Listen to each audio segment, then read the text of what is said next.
Welcome to Indiana Sports Beat Radio, presented by Endeavor Hospitality Group and Andy Moore Honda of Bloomington. Know your role and shut your mouth, you jabroni! Fires upfield into the end zone, and it's caught! Jelani Woods! Touchdown! ISB! A 43-point night for Tyrese Halliburton. How do you like that, partner? Galloway drives all the way to the hole, throws it up, got it! Indiana's got their first lead of this contest. I mean, that's a goddamn Emmy winner right there. Now, from the Golf Club at Eagle Point Studios, here's your host, Jim Coyle. Hello, everybody. Welcome aboard another day, another edition of Indiana Sports Beat Radio. Thanks a lot for joining us and coming along for the ride on this beautiful June 7th. Promise you another good show. Looking forward to it. Former Hoosier Joe Hillman on the program today. Kyle Neddenrip, we'll talk to him, as well as Rick Bozich. All kinds of things to talk about. The IU baseball series coming to a close. There's got to be something there, and that's a little odd because that happened before the stuff that happened on the field. Von Dunbar, Antoine Randall, they will be up for election into the College Football Hall of Fame. Talk about that. I want to talk about this PGA LIV merger. Man, oh man, that is not surprising, but it might be the funniest thing of all time, and not really funny if you get down to it. USC basketball, buddy. Big Ten fans better be ready. They're loading up. And then on the football side, they're going to be in the Big Ten next, not this coming season, but the season after that.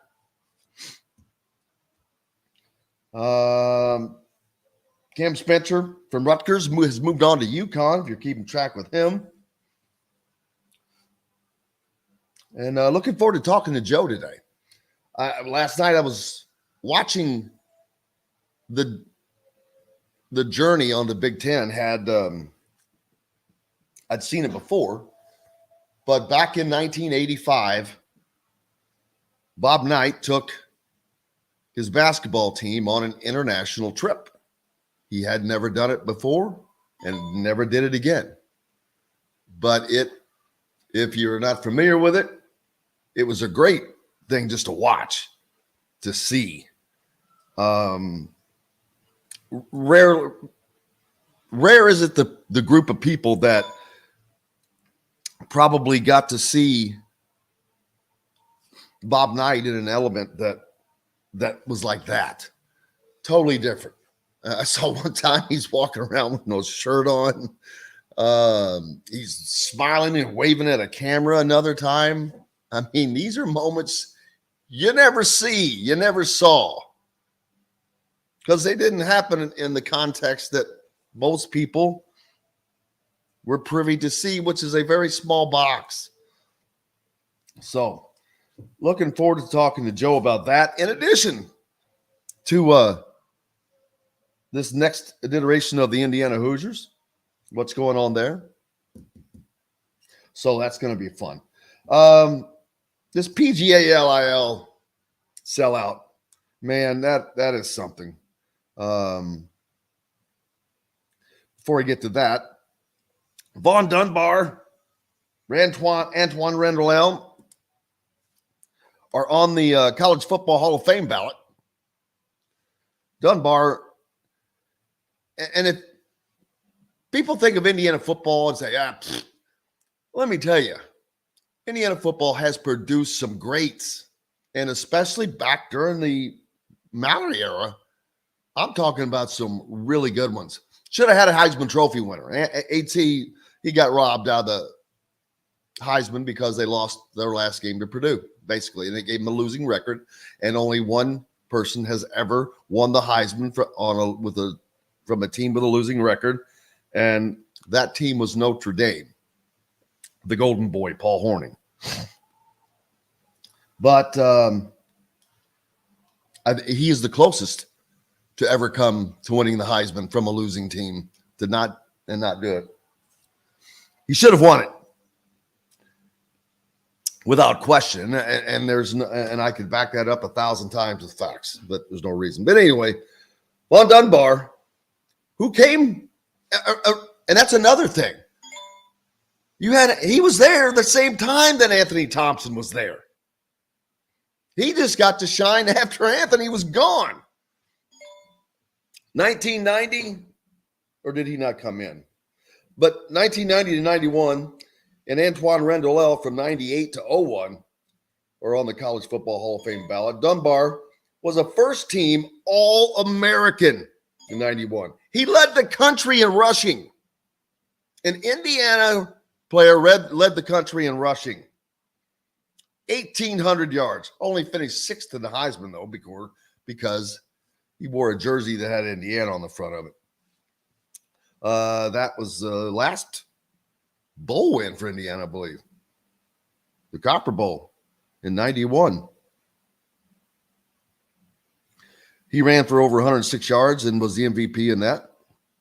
In 98, Randall was the first quarterback to win the Big Ten Freshman of the Year and Big Ten Player of the Year honors. In 2001, as a senior, he was also a first-team All-American. He was also sixth in the Heisman voting. He was the first player in college football history. History, people. This is an Indiana football player doing something for the first time in the history of college football.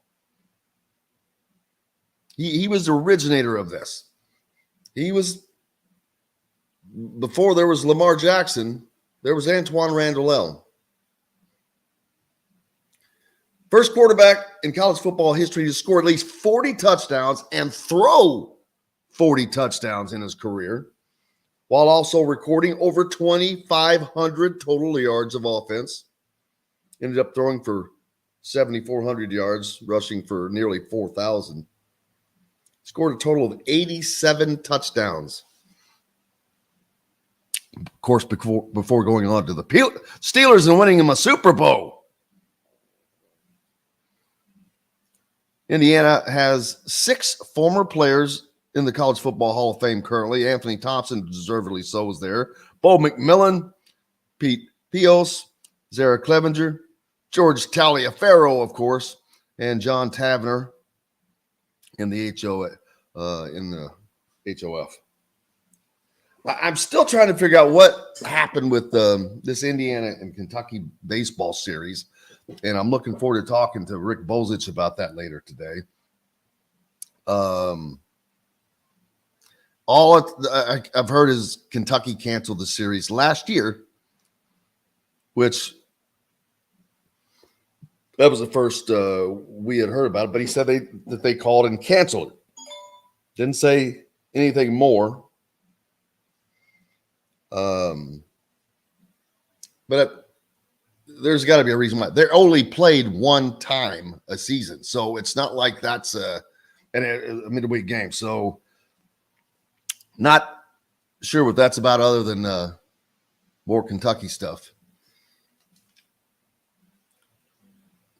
Brooks Koepka. Steve Prather says in regards to the PGA LIV, Brooks Koepka has a big quote. Welfare check on Chambly. Welfare check on Chambly. But I get my question in regards to the PGA LIV. So these guys, I said this yesterday. First of all, every PGA player should walk up to the LIV players, shake their hand, and thank them. Because guess what? Every one of them are going to be the benefactors. But something else I've learned is most PGA Tour players weren't aware that this was going to happen. The PGA did this without telling them, basically. So there's that. Hey, Gary, listening from New Albany. That's the area where we started. Appreciate you, Gary, for tuning in. That's a new one.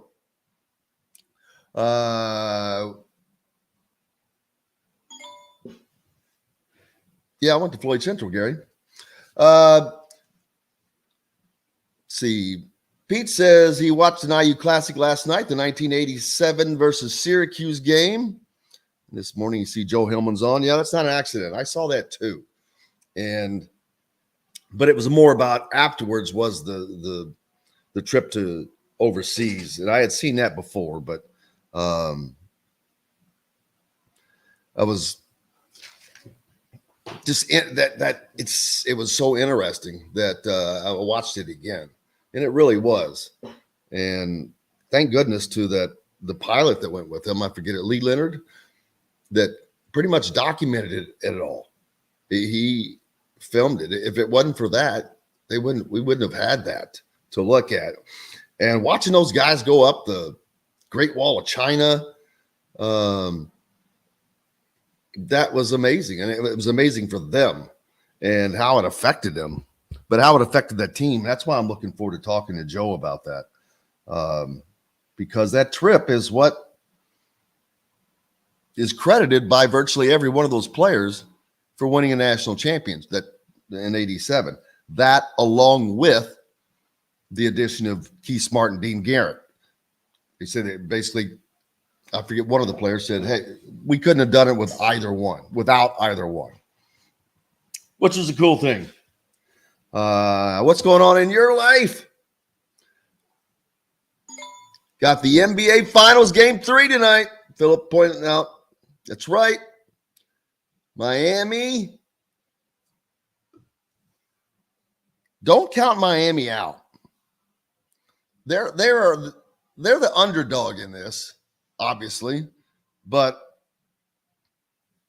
you just cannot count Miami out ever. I'm not saying they're going to win it, but we'll see. How about Alabama baseball? They're still making it through the playoffs. Now, you remember Alabama is the team who had their coach fired not too long ago because of this gambling investigation, but they win a regional title. They're moving on, man, to the super regional. I'm not surprised where they go, but I guess there's no reason for them to have a cloud over them. The coach was fired. He's gone. It's just kind of amazing they were able to keep that together.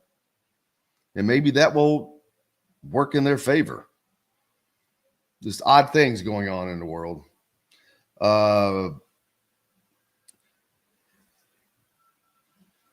Joey Hart should have finished up his visit with Indiana. And we'll see if he decides to go forward with his visit to Kentucky or when that happens. But I expect that's something that has to come to a head. I'm thinking within the week. I mean, it just has to happen fast. And partly because he's a freshman. You really got to get in there. Workouts have started. You got to be in there and be a part of that because it's an indoctrination. And you look how bad Kentucky is about it. They won't even allow their signees, even though they're from Kentucky, even though if it's a Mr. Basketball, to play in the state all-star game. So, you know that Woody's wanting to get him in here as quick as possible. Robbie, how are you, sir? Everybody hitting us up on the Andy Moore Honda hotline. We appreciate you. Gritty, Jennifer, Fred, Kenneth, Philip, Pete, on from Minnesota as well. All of our listeners on the YouTube, we appreciate you guys. We've got to take a quick break. When we come back, looking forward to talking to Joe Hillman, former Hoosier, right here on Indiana Sports Beat, brought to you by our good friends at BB's Market and the Chop Shop, located right next door to each other in South Walnut. Back with more right after this. We'll be right back to the Golf Club at Eagle Point Studios for more Indiana Sports Beat Radio with Jim Coyle, presented by Endeavor Hospitality Group and Andy Moore Honda of Bloomington. If you're in the All right, Joe should be on here shortly. I just confirmed with him a couple of minutes ago. He's probably going to join without a camera, but that's fine. Yeah, he's in the airport.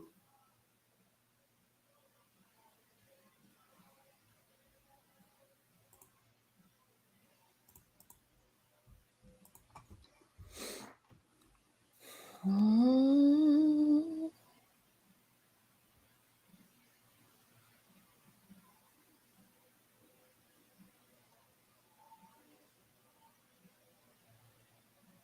here he comes.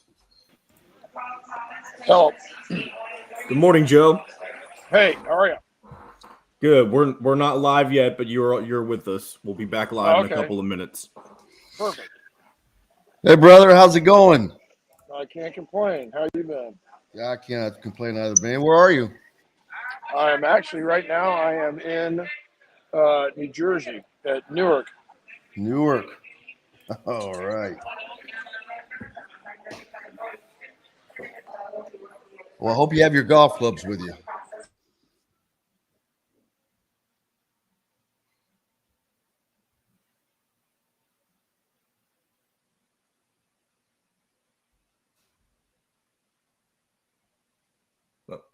Jim, you still got me, right? Yep. Okay. I thought I lost you. Joe, do you still hear us?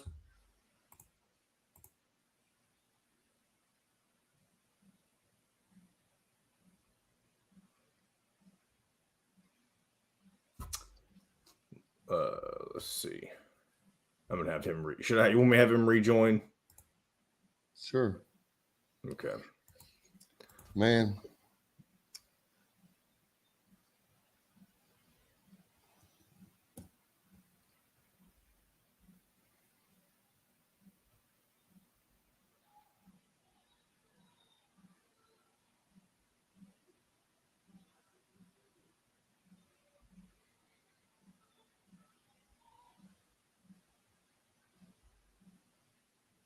All right, let's see if we can get him back here. 30 seconds. I'll keep this.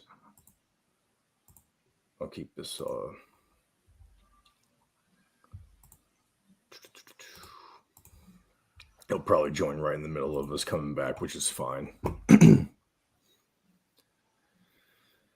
All right, 10 seconds. New brews and will be offered in all Endeavor Hospitality restaurants. Come taste with Dr. Hobbs' Brewing, Metalworks Brewing Company. Bring your passion and your thirst.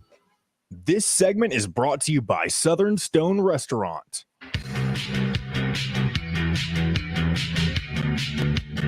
Now back to the Golf Club at Eagle Point Studios for more Indiana Sports Beat Radio with Jim Coyle, presented by Endeavor Hospitality Group and Andy Moore Honda of Bloomington.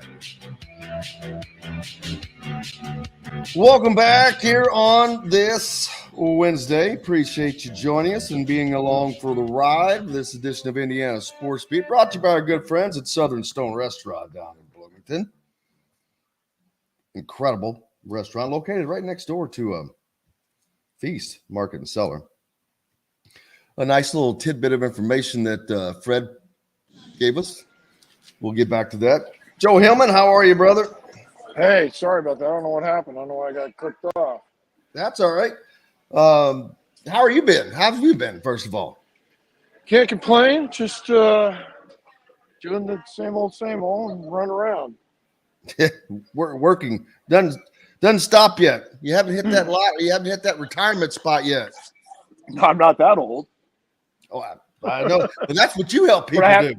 But I haven't hit the lottery yet either. So yeah. Well, that's what you help people do. Hit the retirement spot. Yep, that's exactly right. But I gotta keep myself going and doing all that good stuff. So yeah, summer's going fine and can't complain. It's finally warming up. I can't believe the horrible spring we had, and just got done watching IU baseball have an unfortunate weekend and kind of blew a nice little opportunity. But yeah, all good.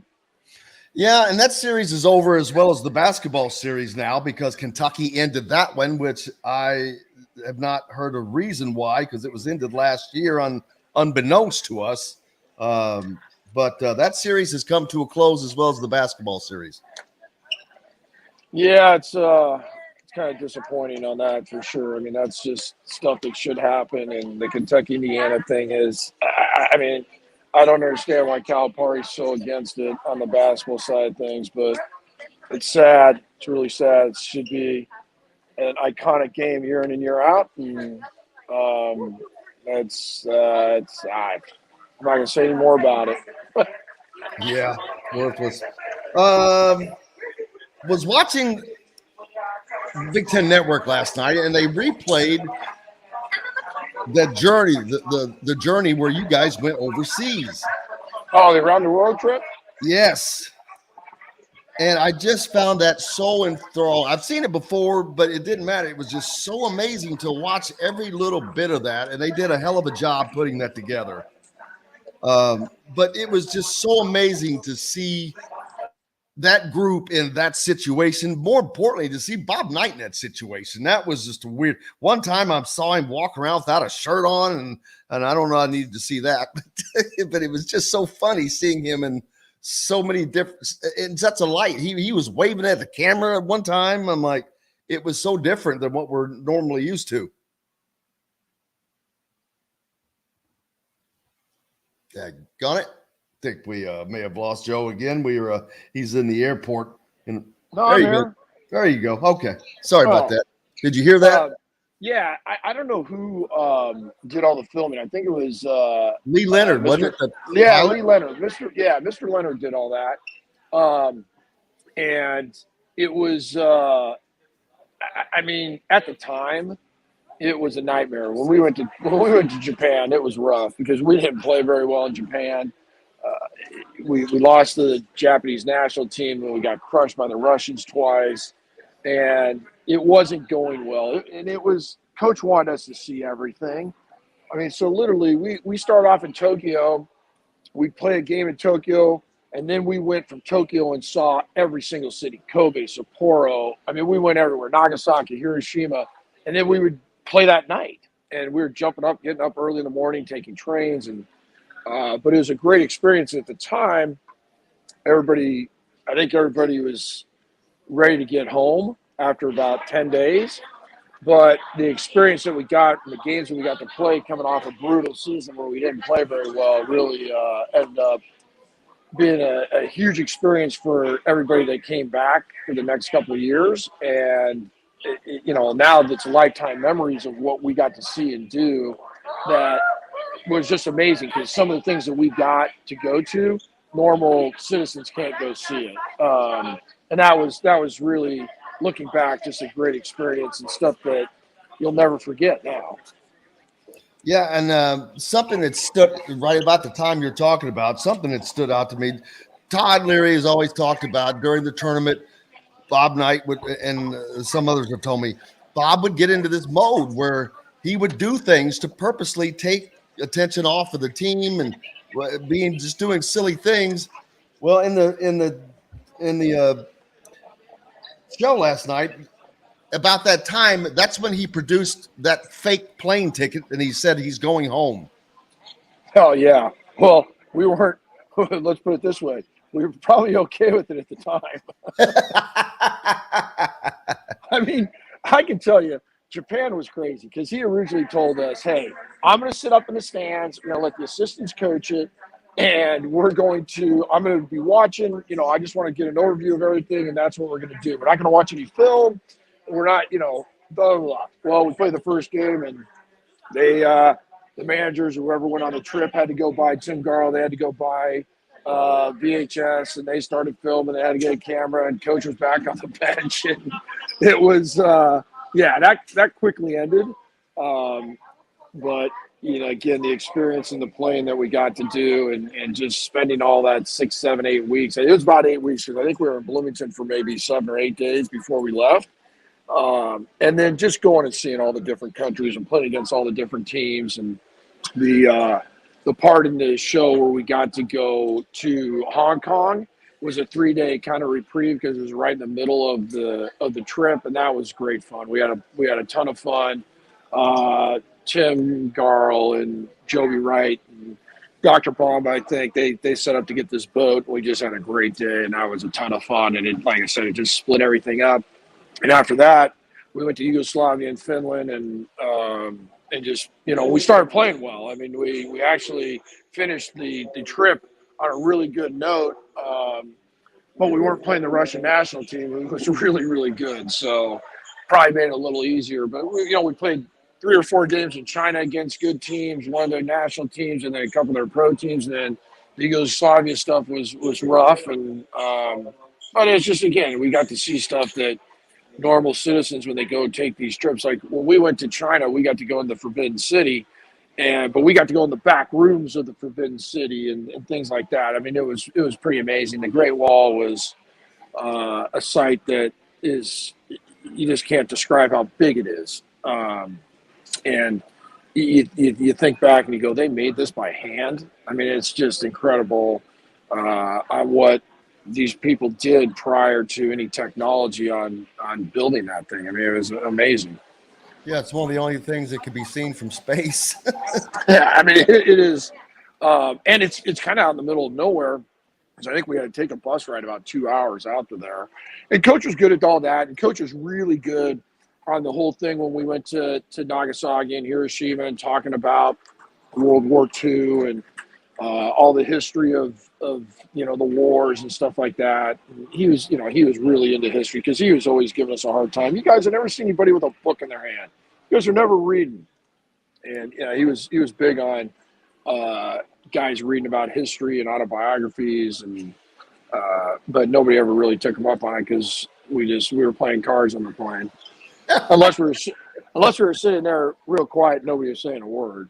Yeah, he was a history major, wasn't he? Yeah, he loved and that. Looking back at that trip, I was really glad that he made us go do all that because we wouldn't have seen any of it. We would have sat in our hotel rooms resting, or just hung around where we were at. He literally made us go to all these Japanese temples, and we went up to Kobe and Sapporo. Sapporo had the Olympics, so we went up on we actually went to the very top of the ski jump on the free ski jump where they go down that huge runway and jump 150, 160 feet. I mean, it's amazing how steep that is. But we just saw everything, and it was just looking back as a once in a lifetime experience that most kids don't get to go do.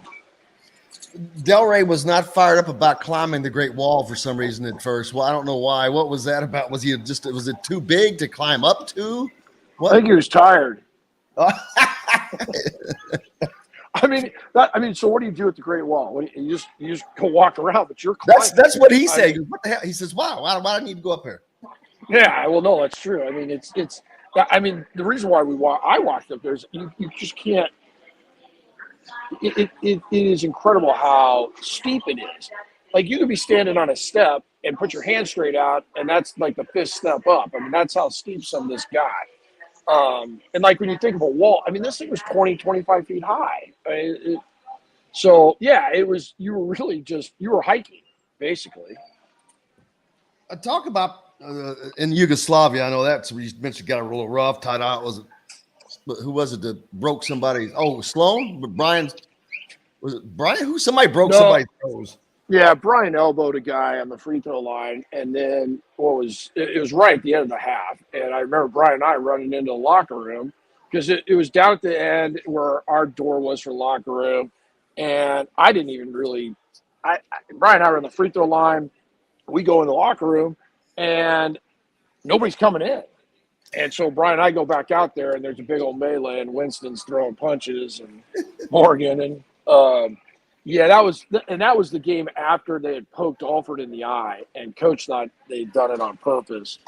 Alford went up for a shot, and the guy stuck his hand out and poked him in the eye, and Steve didn't even play the next game because he had to wear a patch or something. And then the next game there was a big old fight. But the worst part about the Yugoslavia thing is when we would go over from the hotel to go play, we were riding on the bus with these guys. So that wasn't the best. That probably wasn't the best setup of having the two teams having to ride back on a bus after a big old scrape. And it got worked out.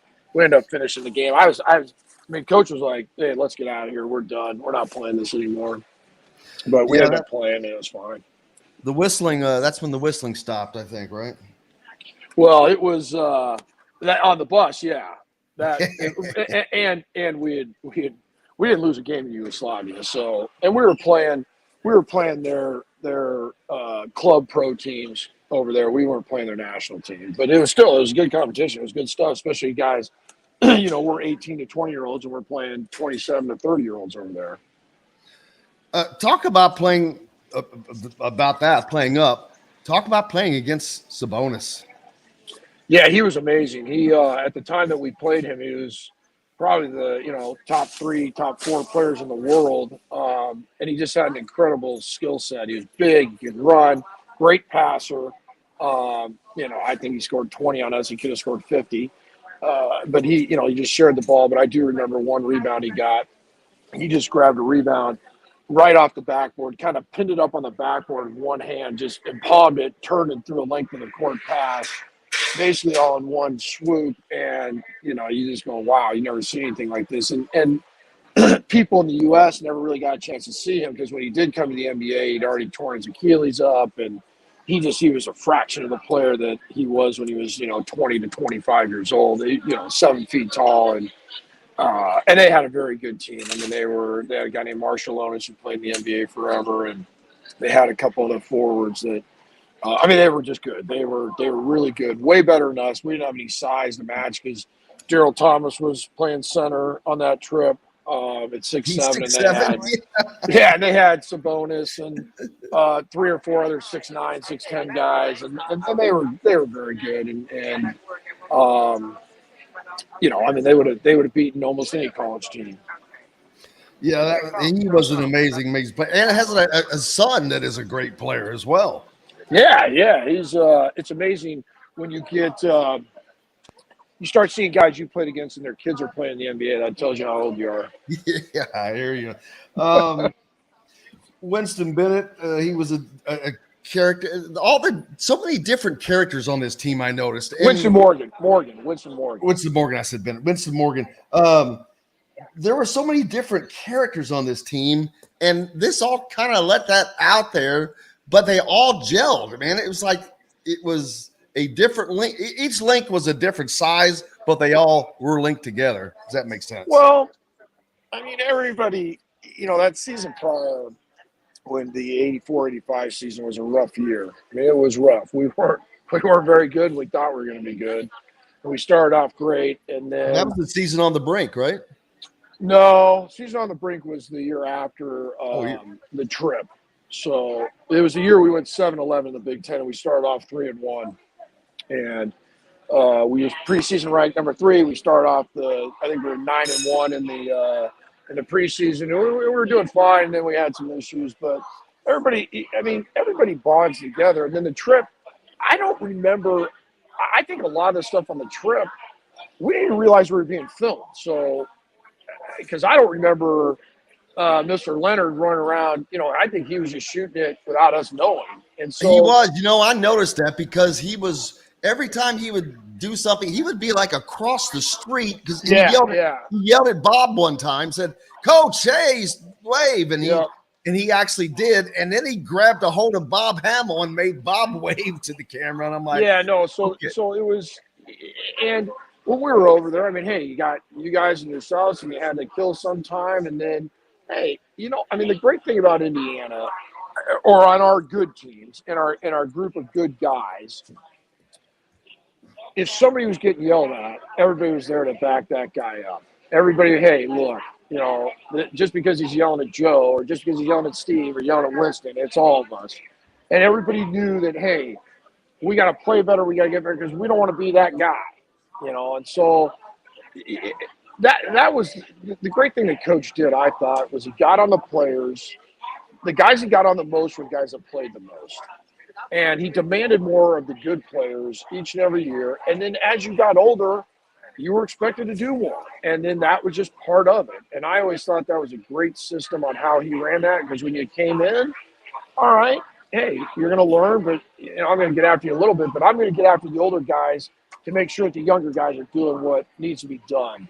And I think that helps create a huge situation where guys bond together. Now, saying that, we had a season or two where guys kind of didn't do that. Everybody got into I'm going to protect myself mode, and that's what happens when you start losing. Everybody's like, okay, I'm gonna protect myself here. The teams that were winning and getting barked at and yelled at bonded together. My freshman year, the 84, 85 team, I think guys kind of just went on their own. We had the problem with Giomi, and that hurt. The year after we won it all, it wasn't as cohesive as a group, and people were trying to take care of themselves. And then the year we win it all, and even the season on the brink, it was a great group. And then my senior year, when we win the Big Ten, everybody just kind of hung in there together. So it's really interesting to see how the different stuff you build momentum with that. And then now everybody's, hey, there's no issues being around the guys. Because you guys start pointing fingers. He's yelling at me, but you're the guy that messed this up, and you blew this switch. I mean, that's how it gets when you have a kind of a losing team going, where momentum rides in both directions, good and bad. Yeah, the difference, the waves between 84 and 87, man, they could not have been bigger. Well, a lot of guys say that. I've heard our teammates and players and stuff say this all the time. Oh, yeah, the overseas trip really helped us win it all. I disagree with that a little bit, because I think the overseas trip helped the following year when we went up to Michigan and we were both 14-3. And if we win at Michigan, we win the Big Ten. And we got pulverized. And then everybody always remembers that season as losing to Cleveland State. Well, it was a terrible matchup for us at Cleveland State, because we didn't have a big team. Darryl was playing center at 6'7". And we didn't have a big team, and we matched up really.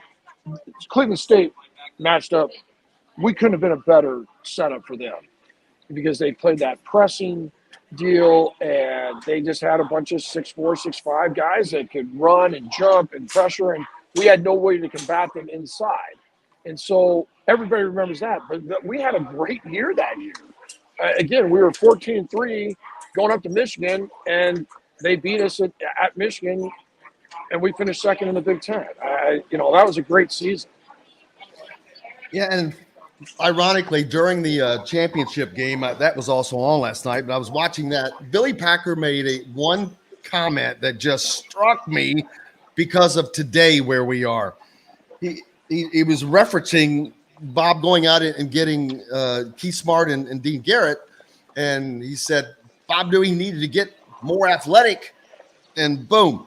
That's funny, because that's the same thing that we're talking about today with the Indiana team. But you go out and he goes out and he gets Keith Smart and Dean Garrett, and they just really seem to galvanize that team. You guys came together and then you had everything you needed. Well, the thing that was big about that, and that's why I always kind of dismissed the overseas trip on the 87 team, only because I think it takes away from Keith and Dean. But I've told numerous times, and probably you before, I mean, the reason why it worked with Keith and Dean is because they came in and said, okay, what do I have to do? There was no, I'm doing this, I'm doing that. Two kids from completely different backgrounds, but they both came in with an attitude of, hey, what do I need to do to play? And how does this all work? And there was no question like, oh, this is what I do. You guys are going to have to. No, they came in and said, all right, what I want to be a part of this. And that was huge. That really was big. I'm going to take a quick break because I'd like to come back and talk about today's IU iteration if you have a few more minutes. Yeah. Perfect. We were fortunate to have our good friend Joe Hillman on with us, live from the Golf Club at Eagle Point Studios. Back with more right after this. We'll be right back to the Golf Club at Eagle Point Studios for more Indiana Sports Beat Radio with Jim Coyle, presented by Endeavor Hospitality Group and Andy Moore Honda of Bloomington. Oh man, they're loading up, man. Who is? I just got to get on this thing in about, I'm going to have to start boarding here in about 20 minutes. Oh yeah, we'll be less than that. Okay. Thank you. Hope you're going someplace fun. I'm actually going to Aruba. Yeah, that falls under that category. Yeah, it'll be all right. I have never been there. I have a friend that has a house there. And you've never been? I've never been either, but yeah. We'll see how it is. It's a lengthy flight, though. I didn't think it was going to be this long of a flight. Well, from Newark, I imagine. Gee whiz. Yeah, it's almost 5 hours. It's like going to Hawaii, man. No kidding. Must be the wrong airline. Well, we had to fly, like I said, we had to fly to New Jersey, which probably didn't help. I mean, I'm surprised there's not something that goes into Charlotte or Miami and then down. That would probably make it a little quicker, but no, I guess I can't complain. I'm not paying for it. It's a work trip that my wife won.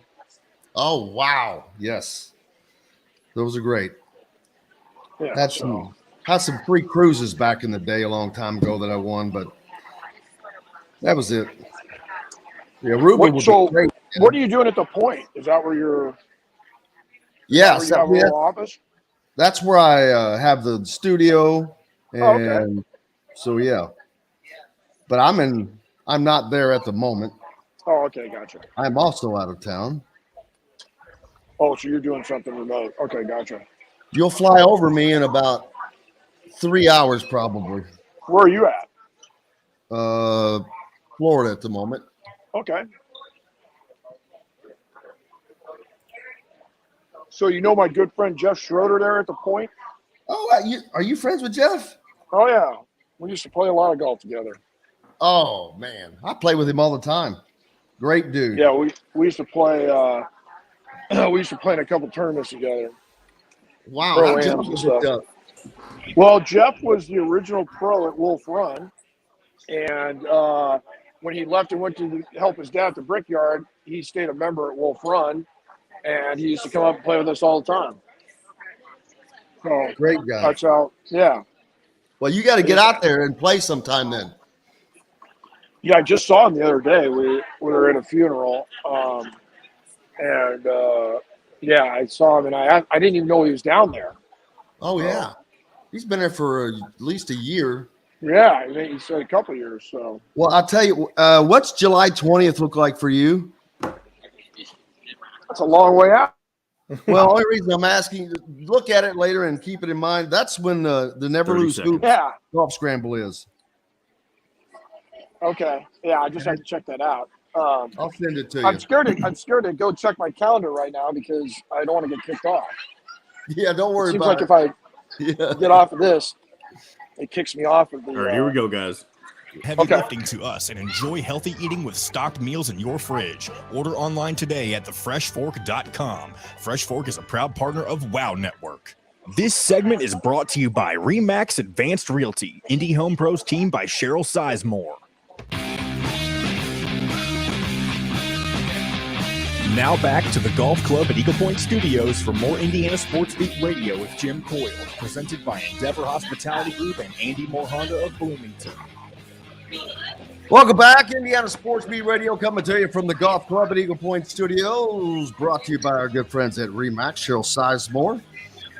Talking to our friend Joe Hillman, national champion from 1987, Indiana basketball. Joe, the Indiana team Mike Woodson seems to have them trending in the right direction. Recruiting everything is going up. Tournament play, they're getting better. They're getting back to where they need to be where people would like for them to be. It's been a long trip, man. It seems like it's been forever, but Indiana is getting back to where they just beat Kansas for Mbako on that recruiting win. They're going to be going up against Kentucky for another recruit in Joey Hart, a shooter much like yourself. So it's Indiana's getting kind of back to where fans want to see them. Well, yeah, I mean, we made a good hire.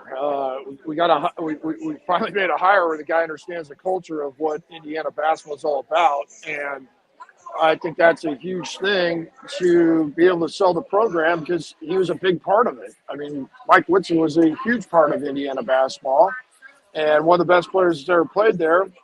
And then I think with his stuff that he's got with the knowledge of the NBA stuff and all that, he can definitely sell that to players. And I think that's what kids want to hear today. They want to hear, hey, how do I get to the next level? And that to me makes recruiting, and it's not even recruiting anymore. It's basically buying. And we can say that now for sure, because that's what you do now. You don't go recruit, you recruit to buy players, because this NIL thing's turned into a mess. And then you got to basically sell the program each and every year to your current players so they don't leave. So he's done a good job with that. But I think, from what I've heard and what he says, is look, you're coming to Indiana to go to Indiana. You're not coming to Indiana to get paid. But obviously, there's some guys that are taking advantage of the NIL. I'd like to know what Alford would have made back in the day in NIL. Oh, what are you talking about, Alford? I'd like to know what you would have made. I saw those girls from Finland or Sweden driving over to made a lot more than I made. Let's put it that way. Alford would have made way more than I made, but I would like to take advantage of that for sure. It's just, Coach Woodson, Mike's done a great job. He's, I think, he's utilized the transfer portal the way it, take advantage of it. I mean, I'm sure if you wouldn't ask all these coaches, do you like the idea of the portal? I think majority of them would say, no, I hate it. I think it stinks. But if that's the way it's going to be, we're going to play by the rules, and we are going to, we're going to use it to our advantage also. And he's done a nice job with that. I'm a little surprised on the kid that left Duke or decided to decommit from Duke that Indiana ended up winning out over Kansas on. I'm just surprised why you wouldn't go to Duke.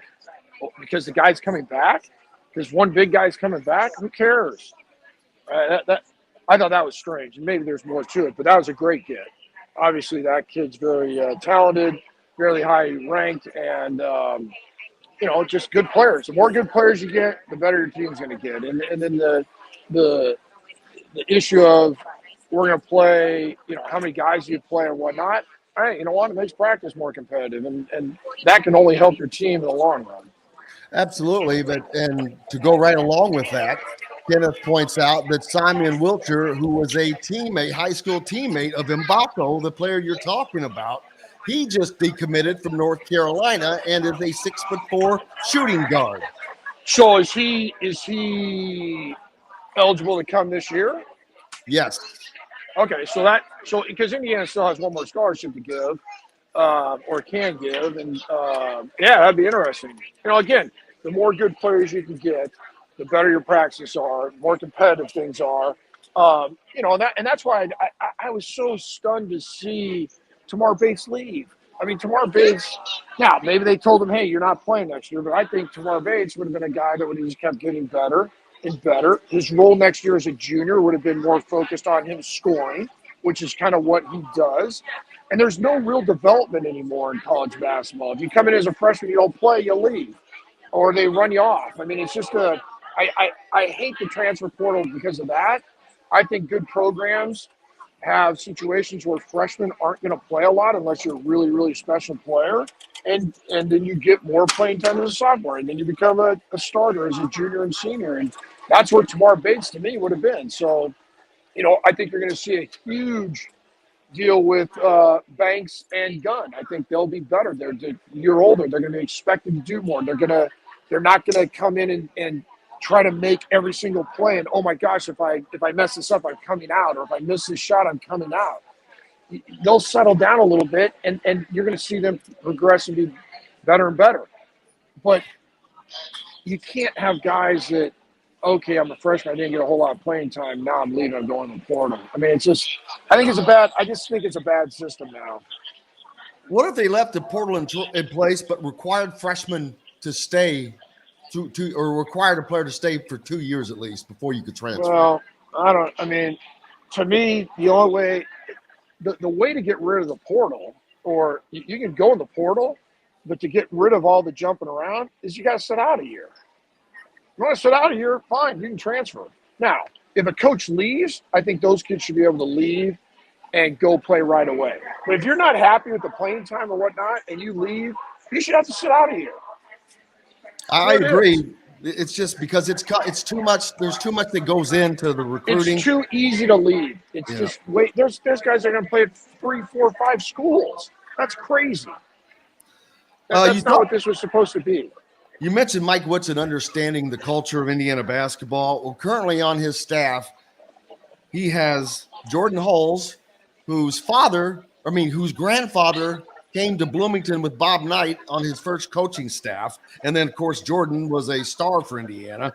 But you also have Calbert Chaney, the all-time leading scorer in the Big Ten, one of Indiana's favorites, and, of course, Mike Woodson.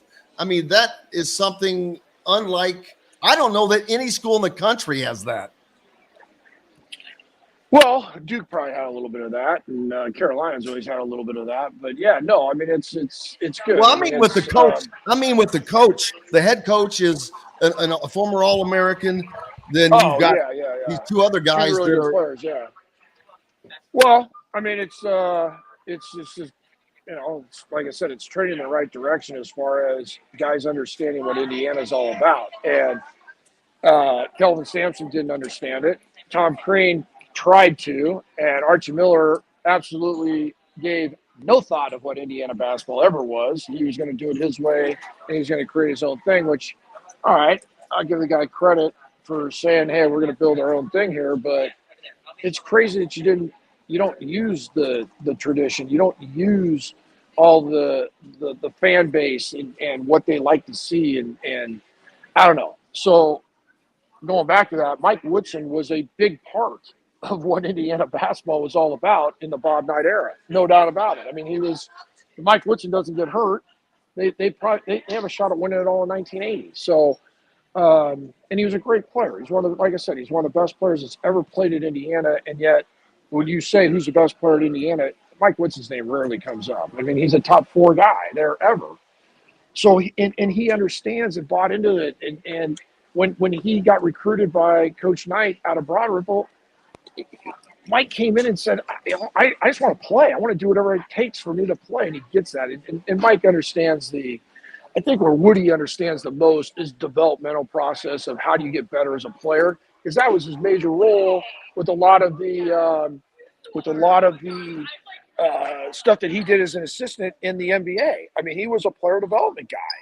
And that helps. And guys want to hear that story. He can go into kids' houses and say, hey, here's what we do. Here's how we get you to the next level, which is what everybody wants to hear. So, but he just gets what Indiana's all about. He knew what it was coming in. And I think some of these other guys that were no part of it never really understood the outside influences, the media, the fan base, the alumni, what it was all about. They never took to it and embraced it. They always kind of tried to fight it to create their own deal. Which maybe if I was a guy that came in from the outside, I'd want to create my own thing. But boy, you'd want to use it to your advantage, I would think. So I think the program's in a great situation. I worry more now about what college basketball and the NCAA is all about, because I think the NCAA will be gone in 4 or 5 years. I think there'll be no NCAA, because I think these schools are going to get together and say, look, let's put together 80 schools for football, and we're not giving the NCAA any money. We're going to take it, and these 80 schools are going to get all the TV money. So now how does the NCAA handle that? And does basketball follow with that? It's a mess. It's a total mess. I can't disagree with Joe, but I certainly appreciate you, man, taking the time as you always do to join us. I wish you the best on your trip, and don't forget, thanks. Joe, if you need some help with your retirement, Trust Wealth Financial. Yeah, Trust Roll Strategies. We help people with retirement income investment advisory firm, and here in Indianapolis. So yeah, if you have any questions about taxes or investments and retirement income, Social Security strategies, give us a call. And absolutely, all the people that's listening on all around the world, it doesn't matter where you are, you can reach out to Joe. All right. Well, yeah. Thanks, Jim. Have a good summer, and let's touch base when the season gets going. Absolutely, And, Joe Hillman. and then let me know about that thing on July 20th. Absolutely. Thank you so much. The great Joe Hillman joining us here on Indiana Sports Beat Radio. We'll be back with more right after this. We'll be right back to the Golf Club at Eagle Point Studios for more Indiana Sports Beat Radio with Jim Coyle, presented by Endeavor Hospitality Group and Andy Moore Honda of Bloomington. If you're in the I love you, brother. Hey, Jim, I got to run. Yeah, appreciate you so much. Yeah, no sweat. Anytime. Glad this worked out. Thank you, buddy. All right, buddy. See ya. Got to go. That was great.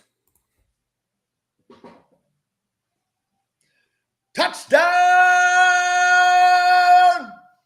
That was awesome. I love talking with Joe, though, man. He's good. He is one of my favorites of the former guys you bring on. Dude, the funny thing is, he is one of the most through and through Hoosiers, and he's from frickin' California. Yeah. I know, it's funny too, isn't it?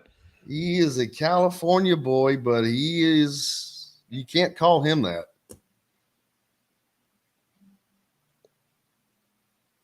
He's awesome. He is so, he's a great conversationalist. He should have done television. He would have been a good TV commentator. He would have been great. He is, yeah.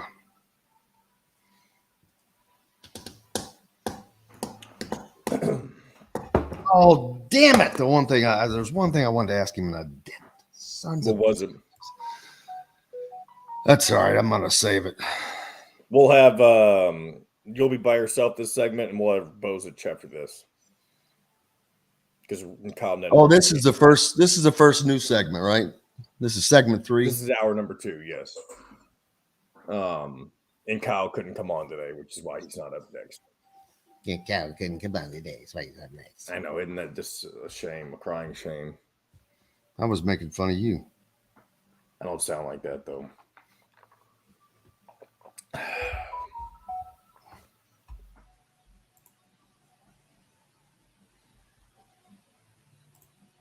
This doesn't sound like Bruno. The Bourbon Beyond is not to have a great lineup, except for Louder Than Life is what's awesome, though. That's the festival after. It's the weekend after. What? Foo Fighters. What do you? Godsmack. Whoa! I don't know what you're talking about. Louder Than Life is the festival after Bourbon and Beyond. What are you louder than? I'm just looking at a Bourbon and Beyond thing. So when's Louder Than Life? The weekend after Bourbon and Beyond. Why the fuck would you have? They're owned by the same people. Danny Wimmer. He runs both of them. He's been texting, man. There used to be a country festival too. I'm getting messages from him. From Danny Wimmer? Yeah. Why the hell is he texting you? How do you have his number? Let me see where these messages. I just keep seeing that name. All right, here we go. Feast also provides a wide variety of cheeses, gourmet sandwiches, entrees, a coffee bar, bread, pastries, all made fresh and mouthwatering. Stop by Feast Market and Cellar today. This segment is brought to you by Feast Market and Cellar.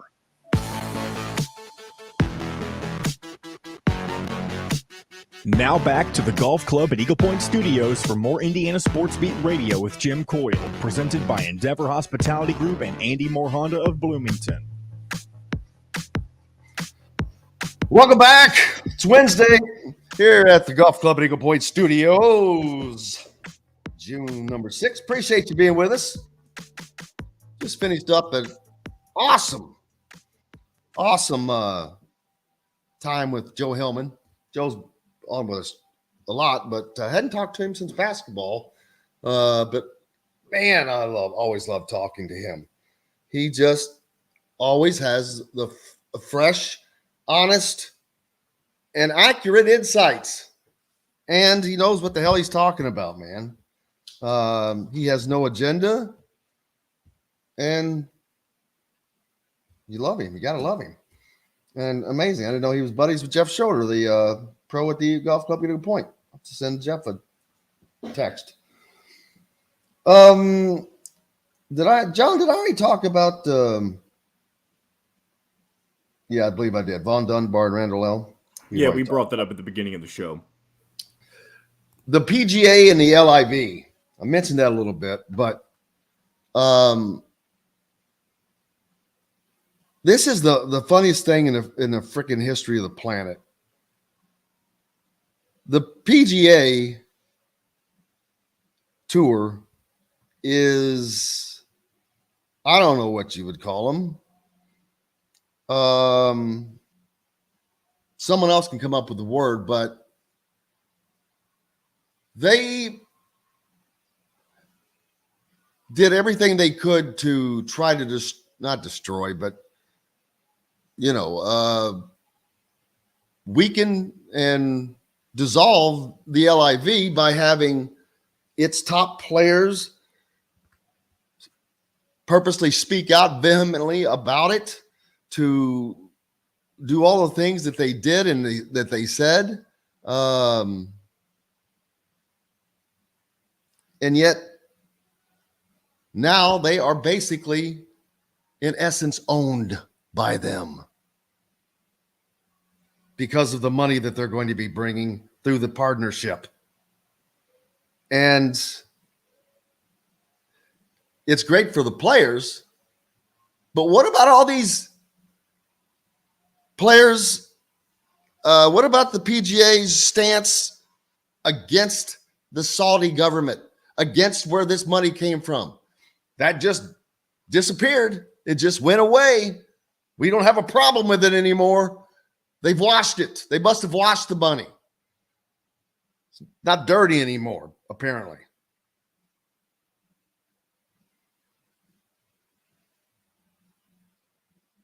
I see here also that Qatari Royal Sheikh Jazim has submitted his fifth bid to buy Manchester United. Manchester United is one of the most famous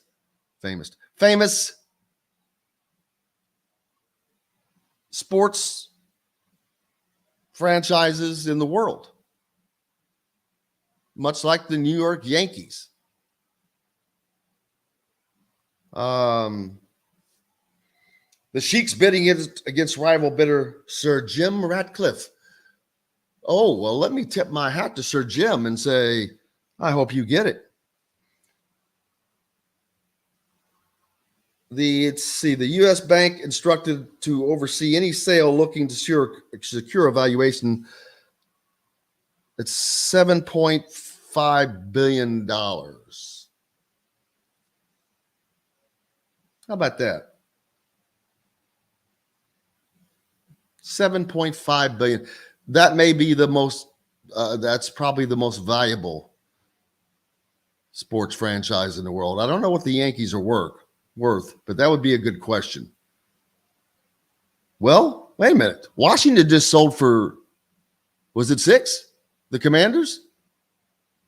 So what's $1 billion?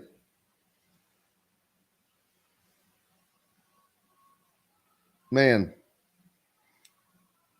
the Saudis are definitely trying to get into they're trying to get in deep to mainstream sports.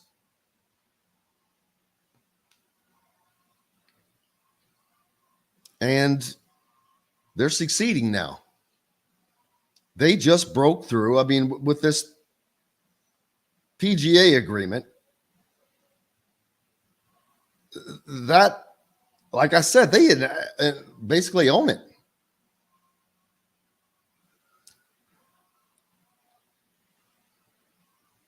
Eli De La Cruz arrives in Cincinnati. I saw someone just mention that. There we go, Kenneth. his debut last night against the Dodgers. Yeah, the Reds. What's the standings? What do we got here? Where are we? Probably hasn't been a lot of movement, but where are the Reds? They're just holding pat there in the middle. 5 games under 500 now. They've lost their last. Well, this is not accurate. There we go. Yeah, 5 games under 500. They've won 2 in a row, 6 out of their last 4. Unfortunately, Milwaukee and Pittsburgh above them have done the same record, 6-4. So no movement there. But they've lost 12 out of their last 16. So they're 4 games under 500 in that stretch. St. Louis continues. Those struggles are not going to end this year. They're 13-21 away from home. Losing record at home, 12-16.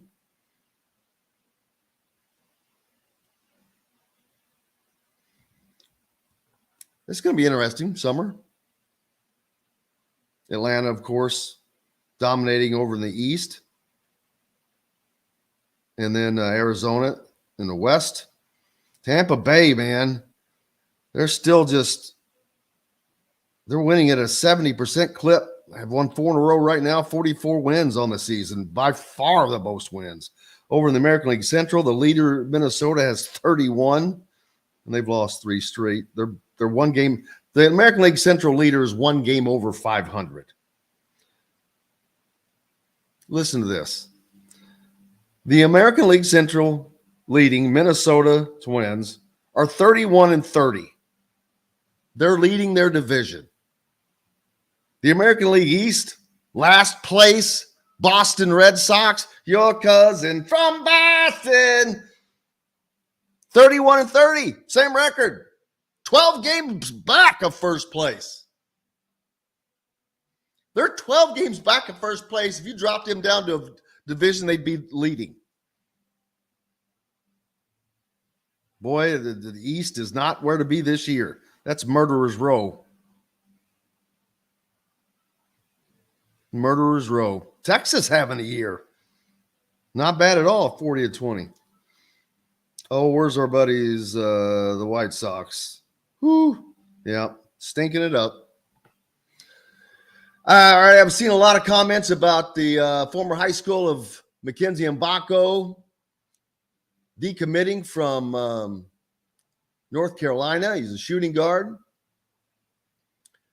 I just think Indiana is going to bring in Joey Hart.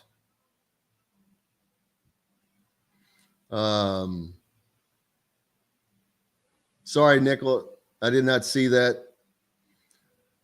But he's probably not paying attention to the College World Series right now.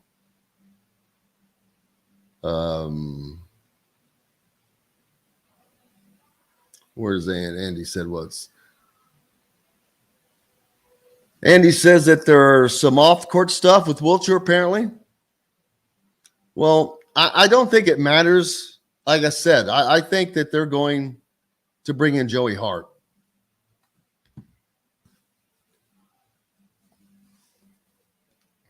Yeah, if he makes that decision. But I just see that as such a great fit. There's probably no way he didn't grow up watching Jordan Hulls play because their high school teams were very close. And Jordan Hulls is on the recruiting staff.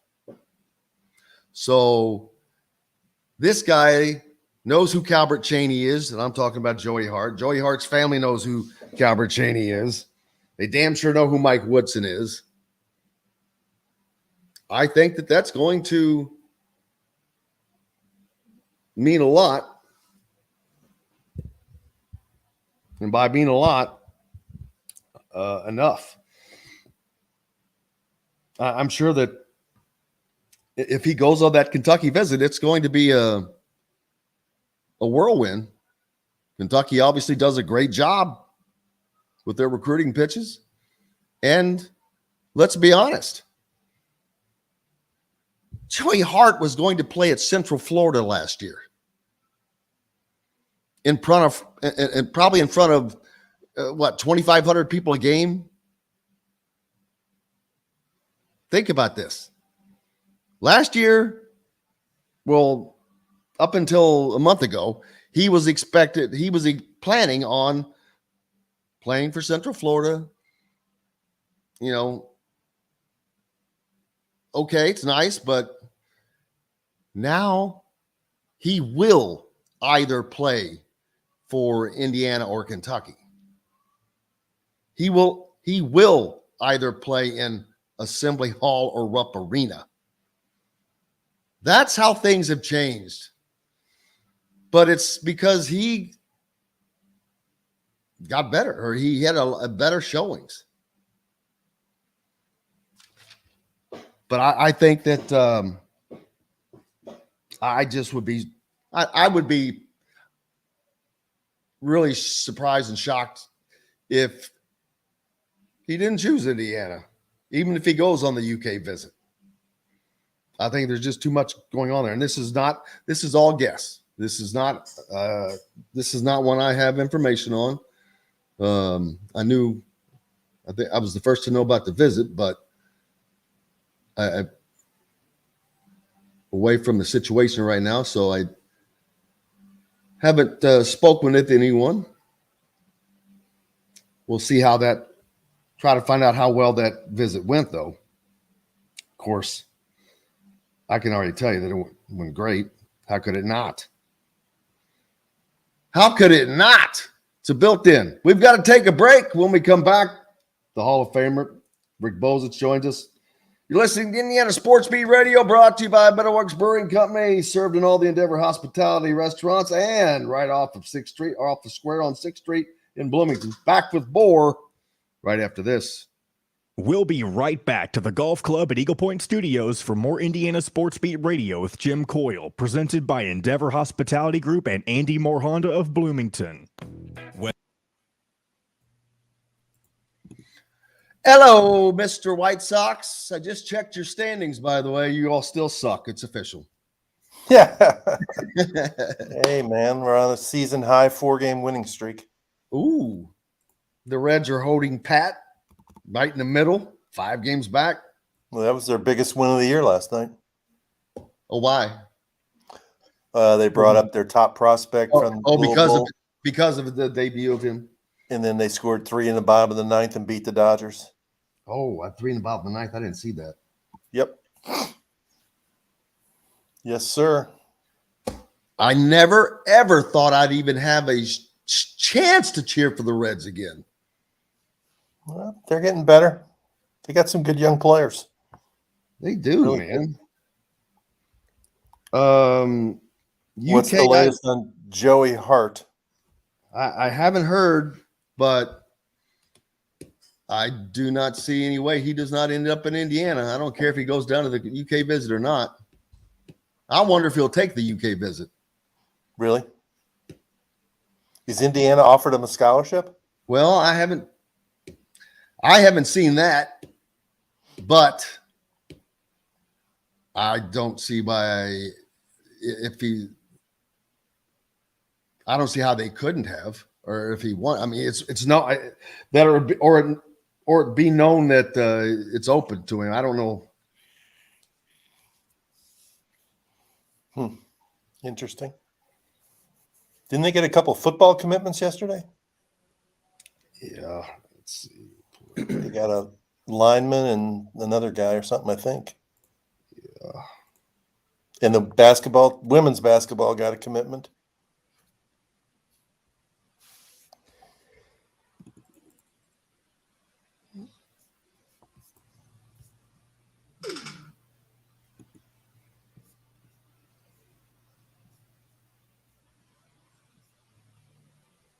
Damn it. Come on, man. There we go.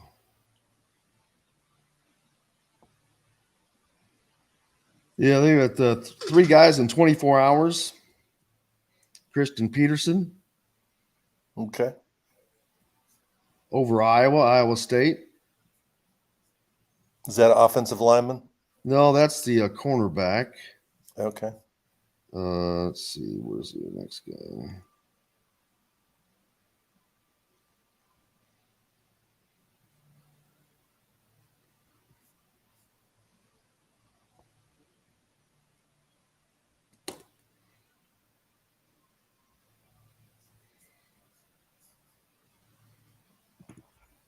All right, here we go, guys. Restaurant located at the corner of Patterson and Rogers in Bloomington offers a variety of freshly made fare, tying their roots in limestone with their love of Southern eateries. With quality, local, and organic food as their main focus, Southern Stone strives to always provide their guests with an exceptional dining experience. With weekly specials, quick, attentive service, Southern Stone Restaurant provides delicious, 5-star comfort food with a Southern charm at 2-star prices. Southern Stone Restaurant is part of Endeavor Hospitality's Wow Club.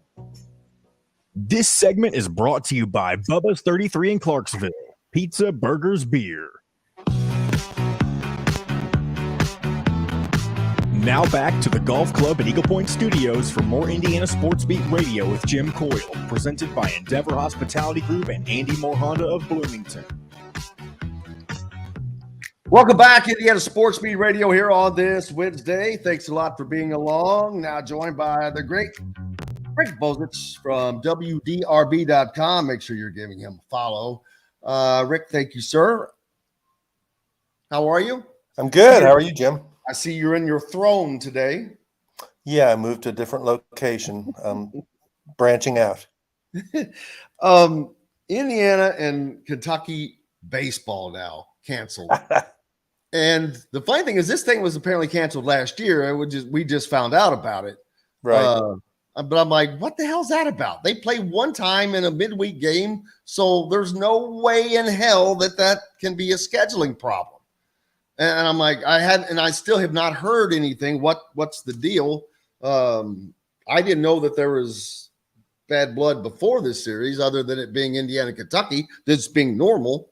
I just don't understand that. They're a great baseball program. Indiana's a great baseball program. Why are they not playing? Yeah, it's weird. I mean, I only went to the last game of the regional, and I knew going in that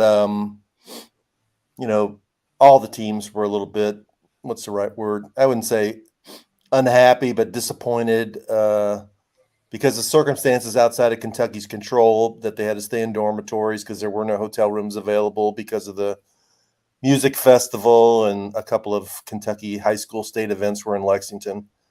And then, the competitive juices get flowing, and Indiana upset Kentucky in the Saturday game with that 3-run homer late in the game. And IU celebrated pretty boisterously, which they should. And the one player, I think, wore the home run chain on the field, and he got suspended for the next game. And then I saw someone post all the softball game where a girl had the cowboy hat on his home plate. Nothing happened there. Yeah, that's the problem with a lot of this stuff. It's not uniformly enforced. And then the Sunday game, 9 Kentucky batters got hit. If you talk to the Kentucky, the Indiana pitchers were throwing inside. If you talk to Indiana, the Kentucky hitters were crowding the plate and not trying to get out of the way. It was part of a strategy to get on base. So that escalates it.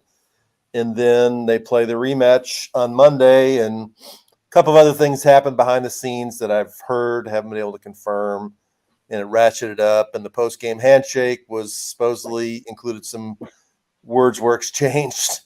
And then after the game, IU came into the post-game press conference, and during the very end of the press conference, somebody asked Jeff Mercer about playing Kentucky a 3-game series, and he just basically let it out that we're not even playing them at all because they won't come to Bloomington and play anymore. And he said, it's over. They canceled it. And then Kentucky came in, and considering they just won the regional for the first time in 6 years, and they were enjoying the moment, I didn't ask about it anymore because I didn't really think that was the right place to ask that. If I could have got one of those guys privately, I would have asked him about it. But it happened first in football for a variety of reasons. Then it happened in basketball, and now it's baseball. It's pretty apparent that there's hard feelings between the two schools in at least those three sports, and they're not going to play in any of them. Yeah, and Kentucky is the initiator of all three breakups. Yeah, in football, I guess. The football was kind of a mutual. That was, which actually I don't understand now, because that would kill Kentucky's bird with needing a Power 5 opponent. Well, they play Louisville though, Oh, so they only won 8 conference games and one other Power 5 game because they need the other 3 to make sure they're always bowl eligible. I would figure they would assume Indiana would be one of those. Yeah, but they don't want to play them on the road. They want to play those other 3 games at home. Oh, yes. Every year. So that's not going to happen. We know what the situation is in basketball, and now it's baseball. So, it's weird in a day of when you try and give fans what they want, which is rivalries, that they can't work around it. But that's just they still do compete in soccer. I think last year it was Kentucky actually beat Indiana in soccer 3-0, and swimming, which Indiana dominates that rivalry. I don't know if they played last year. It might have been the year before that. I think they completed a 2-game series in women's basketball. So I don't know if they still play in that or not, but I say cancel it all, baby. There's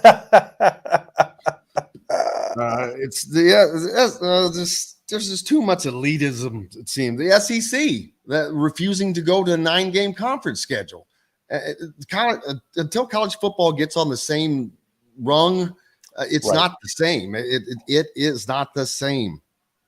You're right. It's an unfair playing field. It's not only the SEC, it's the ACC. They only play 8 conference games too.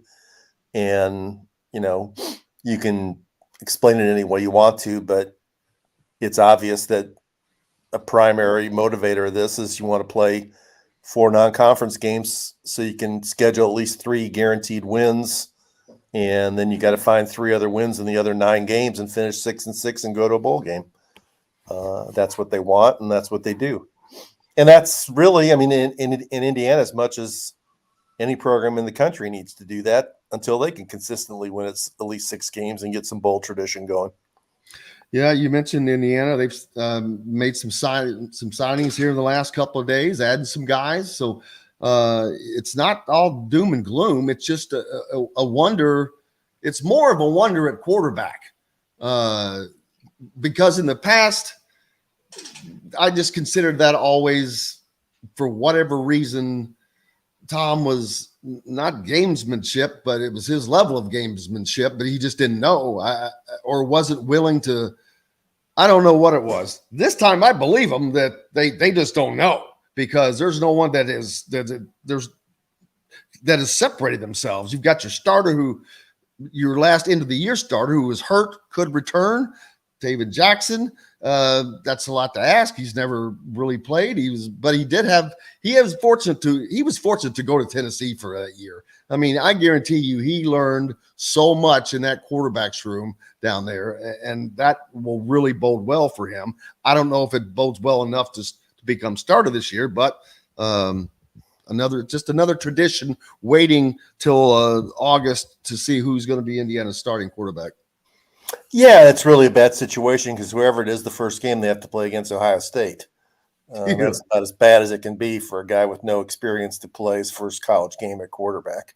Whether it's going to be Sorsby, the kid from Texas who was there last year and probably knows the offense better, or whether it's Taven Jackson, who's considered the more talented prospect, but did go through spring practice but didn't really play last year. I don't see any way Dexter Williams is going to be ready at the beginning of the year, and he shouldn't probably try and play, because when Tom Allen described it up at Huber's last Wednesday as the Teddy Bridgewater injury, that Bridgewater missed the rest of the season when he was hurt in training camp, and then he missed the entire next season too. That's not the kind of injury you want to kind of rush back from, especially, just to be honest, in a program where the offensive line has not been great, and you can be sitting back there and being vulnerable. And his game is mobility. If he's not 100% healthy, he needs to take all the time necessary to be ready to go. So, but the good news, as you mentioned, was that they got 2 offensive line commits in the last 3 days, and both of the guys who committed have committed because of their relationship with the new offensive line coach. And a year ago at this time, everybody was howling about the offensive line coach and saying the only person that had a relationship with the offensive line coach a year ago was Tom Allen. Yeah.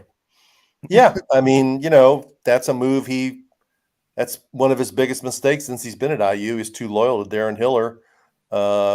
When it was obvious from the play of the offensive line, a change needed to be made, and B, it hurt him in recruiting, and C, it turned a number of fans against him, saying fans can sit there and watch and say, offensive line's not up to snuff. You need to do something about this. And he was kind of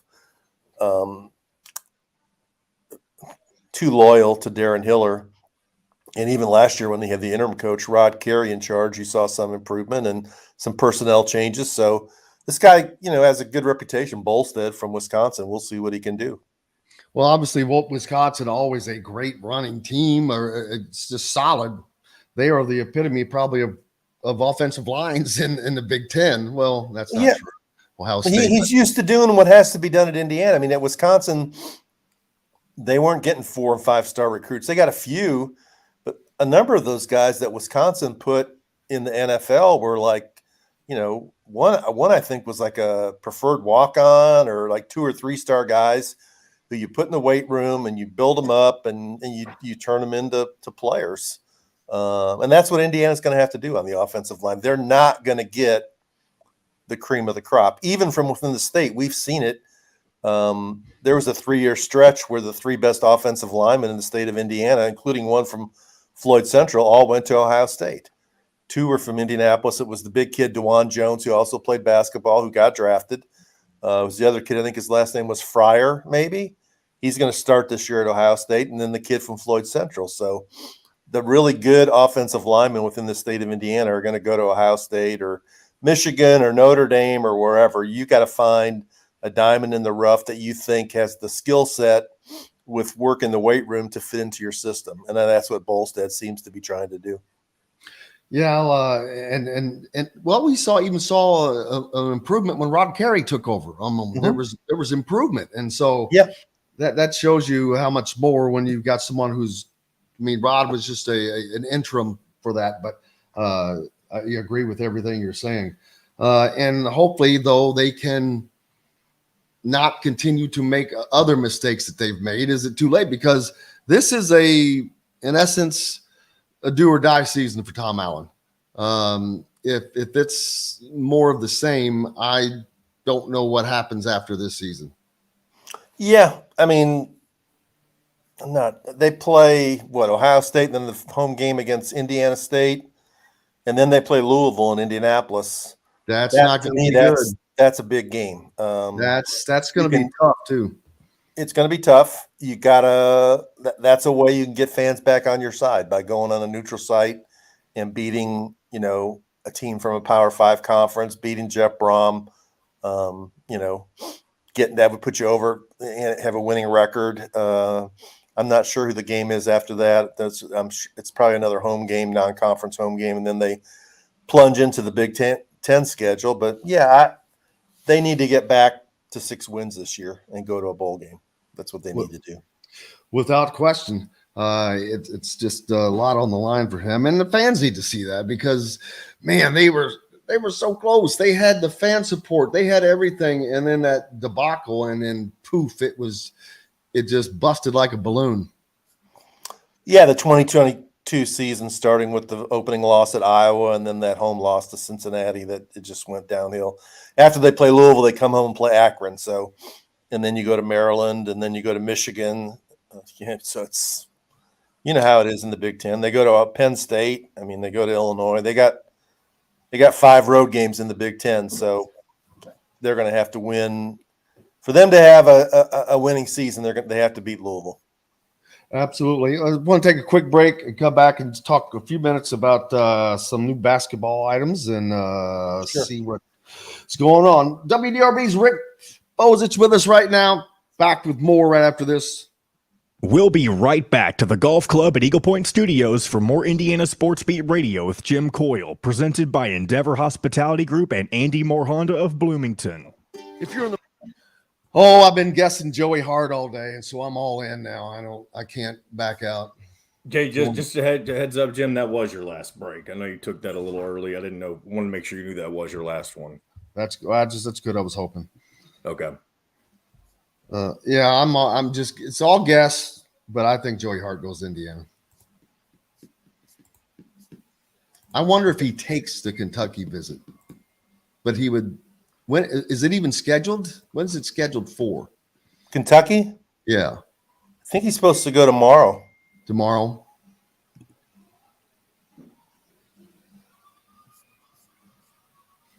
Really? Yeah, I think it was supposed to schedule for Thursday. No, I'm talking about this. What? Matt says Joey Hart got hurt on IU visit. Who said that? This commenter. Where do you, Matt? What injury? What are you?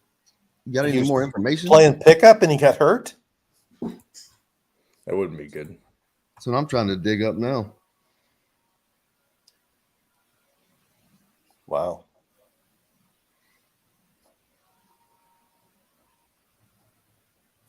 Have you seen Joey Hart play? Not live. There was a game I wanted to go to last year, but he actually had a better. Yeah, he got better at the end, I think. Started catching people's attention. Isn't he on the Indiana All-Stars? Oh, yeah. He's Mr. Basketball. When is that? June 10th. Oh. 5 days. Well, June 9th and 10th. Will they play Owensboro now for Kentucky? They played the juniors last Sunday in Jeffersonville. Okay.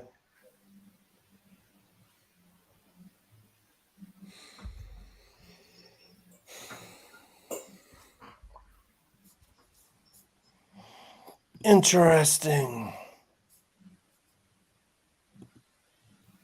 I don't see anything about Joey Hart getting hurt. Well, Indiana's definitely not going to put that out. That's Mike. Somebody would have reported it, though, if it happened. If it was a real thing, you'd think. Not Indiana, but somebody would have. Well, where this is somebody's either making it up or this is where this is coming from. Yeah.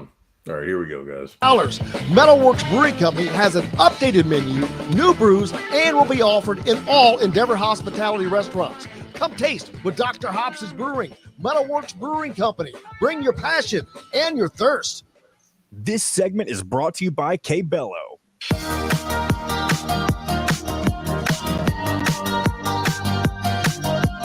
Now back to the Golf Club at Eagle Point Studios for more Indiana Sports Beat Radio with Jim Coyle, presented by Endeavor Hospitality Group and Andy Moore Honda of Bloomington. Welcome back, Indiana Sports Beat Radio, coming to you from the Golf Club at Eagle Point Studios on this Wednesday. Thanks a lot for being with us. We appreciate you. Fortunate to have Hall of Famer Rick Bozich with us from WDRB.com. Make sure you give him a follow. Trace Jackson Davis, it seems like he's elevated his stock a little bit.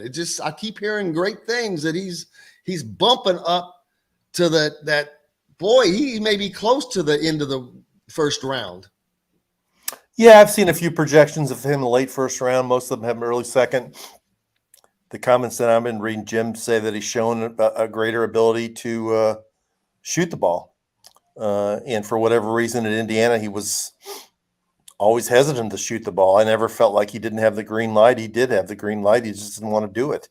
I can't think of more than 5 times in his whole career at IU where I saw him shoot a shot from deeper than 12 feet. He didn't do it. He's going to have to do that in the NBA. If he can do that, then I think he would be a first-round pick because he's got all the other things you need. He's a good athlete. He's a very fast down the floor. He's a good locker room guy. He's positive. He emotes positive energy out of himself. He plays defense, blocks shots, can handle the ball, so he can do some things. And I think he'd be a very solid guy on a team as an 11th or 12th man. Well, there you go, Rick. Due to turf toe injury, Linton senior star Joey Hart will not participate in the All-Star game this weekend series. So there is that. Thank you, Matt. His son plays on the All-Star team. Is he a senior or a junior? Have to check jog my memory. I can't remember all 24 players, but thank you guys. John's getting back to football. I didn't think he had $25 million buyout. I think it was 12 last year, and it goes down to 8 this year. I'm pretty certain. But I think it was 25 last year. Wow. Woo! Lovely. Indiana basketball has got recruits coming in. Mike Woodson has, I think he is really, I don't want to say caught on, but he knows how to recruit now. I mean, he knows how to do it. He is with the families. I think he knows the right things to do, the right things to say. I've heard a lot from a lot of different people that Indiana tells you what they tell you, and it's the truth. They're not giving you any BS, specifically about Mike Woodson. And every recruit likes everything about the recruitment by Indiana, and you can see that by the elevation of elite talent that's coming. I mean, right now you've got we just had the visit here, the wins that they've had with Mbako and crew, Jaden Mustaf coming in. Let's see, after that you've got Boogie Flan coming in, Tyler Betsy coming in, Liam McNeely, of course, all these, Dylan Harper. They're in on all of these guys, and this is. Indiana could potentially land a number 1 recruiting class next year. I'm not saying they're getting all these guys, but they are in on these guys tight. I mean, they have been working hard on these guys, and everybody else does as well. And you don't generally see people get all them, but Kentucky gets those kind of classes. As a matter of fact, that's the exact class that Kentucky's bringing in next year. I mean, they have, is it 3 or 4 guys in the top 11? I think it's 4 in the top 11. Yeah, I think a lot of things are at play here, Jim. One is it's year 3. These are guys they've had a chance to build relationships with since they were, after their freshman year of high school and into their sophomore year of high school. They're not playing catch up with other schools. The last couple of years they were. They were trying to build relationships with guys who had already had stronger relationships with other schools. 2, he's gone to the tournament in back-to-back seasons. 3, he's going to put Jalen Hood-Schifino a one and done in the NBA draft, and Trace Jackson Davis has gone from a guy who looked like he wasn't going to get drafted to a guy who is going to get drafted. That resonates with people. And the most important thing is, as you mentioned, Mike Woodson has figured it out. I think he's got a very good ability to connect with mothers and fathers. I've heard that about several different recruits, that he talks to mothers and fathers in a way that they trust him to send their son to play for Mike Woodson. And, when you get endorsement from Carmelo Anthony and other people like that, all the pieces come together. And the NIL component helps. Indiana's got a strong NIL component. So, as you mentioned, they're in on a very strong group of kids in the 24 class. They need to get, you're not going to get them all. They need to get 3 or 4. And then the 25 class is also strong, and they're in on a bunch of guys on that. And that's got 2 in-state kids that are going to be hard to get. Trent Sisley from down in Heritage Hills and Jalen Harrelson from up in Fishers. You got to try and, get those 2 kids if you can, and keep moving forward. Yeah. And if those were to happen, that would be up there with what Bob Knight did. I mean, Bob Knight, he brought in those greats. He brought in role players, but man, he had great players. You go back and you think about it, whether it was Alford or Brian Evans or Calbert Cheney, just that run there. Brian Evans just kept bringing those local guys in, and man, that would be fun for the fans, because Assembly Hall would most likely be jumping. Yeah, I mean, we're talking about, I think the 1989 class was Calbert Cheney, Greg Graham, and Pat Graham. And it might have been Chris Lawson from Bloomington who left and went to Vanderbilt. And then the next year, Damon Bailey followed. Lawrence Thunderbird. Lawrence Funderburk on that team. Funderburk was in there, but I'm talking about in-state kids. Oh, Todd Leary. Todd Leary, Damon Bailey. That was important stuff. And Crean did have a good run of getting some Indiana kids there when he got Jordan Hulls and Cody Zeller and Colin Hartman and Devin Davis and Austin Etherington and, some other players from in the state and James Blackman Jr. and stuff. But that really fell off towards the end. And then we all know the last year when he didn't get, Chris Wilkes and Jaron Jackson and Scruggs, and there was one other one. 4 strong in-state kids, and none of them went to Indiana. That was tough for Tom Crean to overcome. So is with they've got to keep winning, of course, and this upcoming season. He's got a bunch of new guys in that are going to have to mesh. 7 new faces. Khalil Ware, of course, is playing. I don't know if he's in yet because I know he's involved with playing in the USA team. But the other guys have moved in, I believe, and are here going through workouts. The dreaded, those dreaded, I can see them right now out there running in the sand and all that crap that they do. I'm like going, I don't want anything to do with that. That's too long ago, man. One other person, someone I think that may be the most, what's the word I'm looking, revered, the most revered person of all time in Indiana basketball. And I would probably, it will make sense when I say it, but it's probably not the first person someone's going to guess. But who would you guess is to be the most revered person in all of IU basketball? Wow. Coach or a player? It could be either. Doesn't have to be either. It doesn't have to be either. Albert Cheney is one. I'm going to stop you because it's kind of a trick question. Tim Garl. Who? Tim Garl. Tim Garl. Yeah, Tim Garl's very revered. Yeah. I mean, I think he's the most revered because he's been through. When did he come here? 1912.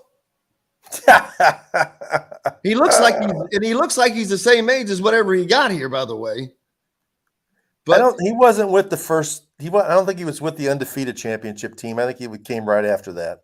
Okay, so he's been here since the late 70s, probably. Yeah. A trainer,